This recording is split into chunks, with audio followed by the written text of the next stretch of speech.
Алег напружана глядзеў у твар малечы. Дзяўчо таксама, не міргае, даверліва заглядала яму ў вочы. Белыя валасы, белая кашуля, чыстенькая, нібыта толькі што вымытая, адпрасаваная. Яно ўсё гарэла, і я згубілася. Я пабегла ў лес. Яны крычэлі дужа страшна. Толькі я не глядзела, а ўсё бегла. Хочаш, я пакажу табе? Яны там, гараць і крычаць. Заўсёды. Толькі нельга падыходзіць блізка, а то я цябе зацягну ў полымя. Светлы тварак нібыта крануў водбліск далёкага пажару. Там, глядзі туды, слухай. Яна махнула маленькай ручкай некуды ў бок, куды накіраваў позірк Алег. Далёка паміж хвоямі раўло полымя. Вогненныя цені драпежнымі тусіліся вакол. Гучэў страшны трэск і роў, які не мог заглушыць чалавечы лямант. Скамянелы, Алег глядзеў, як па-за дрэвамі вяршылася жудасная расправа. Раздаваліся крыкі і стрэлы. Чорныя цені, ахопленыя полымем, ірваліся схавацца гушчары, але ж падалі, падкошаныя доўгімі аўтаматнымі чэргамі. Яму хацелася рвануцца і пабегчы туды, але навошта і што ён зробіць, ён не ведаў.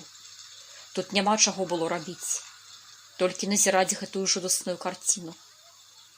Дзяўчо крэпка трымала яго за руку. Не хадзі, яны цябе заб'юць. Яны там заўсёды гараць і крычаць ужо многа год. Усе яны. Стой тут, і лес схавае цябе, захіне ад небяспекі. Раптам Алег адчуў, убачыў з крайкам вока, што побач з ім з'явіўся нехта трэці.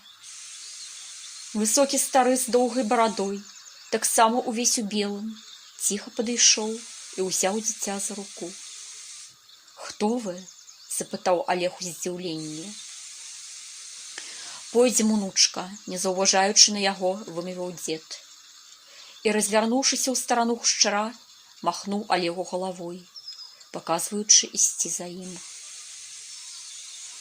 Той павольна, нібыта ў сне, пакрочыў за старым з дзяўчынкай.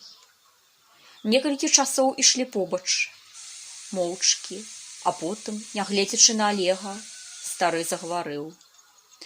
«Мы людзі лясныя, памежныя, жывем тут адвеку, паміж гэтым светам і тым.